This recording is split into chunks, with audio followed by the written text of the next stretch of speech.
Hi, we'd like to introduce you to the system we rely on to manage additions and revisions to a project scope of work after the contract is signed. We work carefully during the design of the project to be clear about the work required and what it will cost.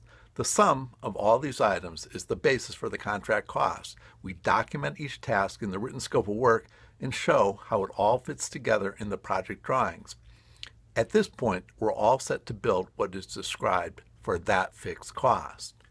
Once the project starts, we need to be able to document and manage any additions to that original scope of work, including the effect on costs. So, when any new task or scope of work item in our language is added to the project, or one of the original ones is revised or eliminated, we call that additional work. They are additions to the original scope for the project.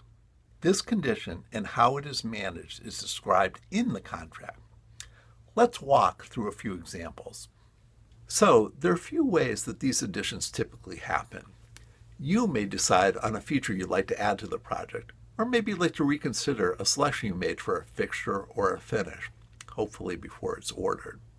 Or we may discover something in a wall or in the structure of the project that we need to deal with. In each of these cases, the new scope item and its cost was not in the original contract, or differs in some way from what was described there. We need to be able to capture this in writing, have you review and approve the work, then account for the cost and payment appropriately.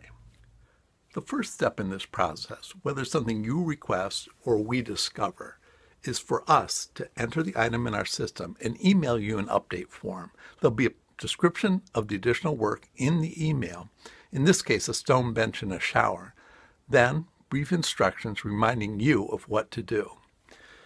It's pretty simple. Open the update form.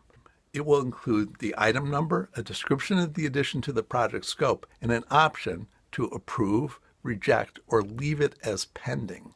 An estimate and due date may be included, as well as attachments like drawings or specs.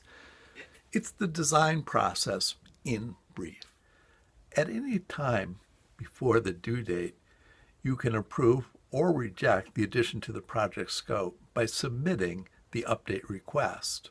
You also have the option to leave it as pending and submit a comment, a good place to ask a question. We will be notified of your decision or question and respond accordingly. If you ask a question, we will answer it and issue a new update request. We will also remind you to submit a decision as the due date approaches. For new scope items made necessary by an immediate field condition that's the result of an unforeseen circumstance, we will send an update that documents the required action. While this formally records this addition, we will also communicate directly with you when these conditions occur. So that's how we capture, record, communicate, and approve additional work items. Let's take a minute to talk about accounting. We account for the cost and payment for each additional work item on Schedule B of your application for payment.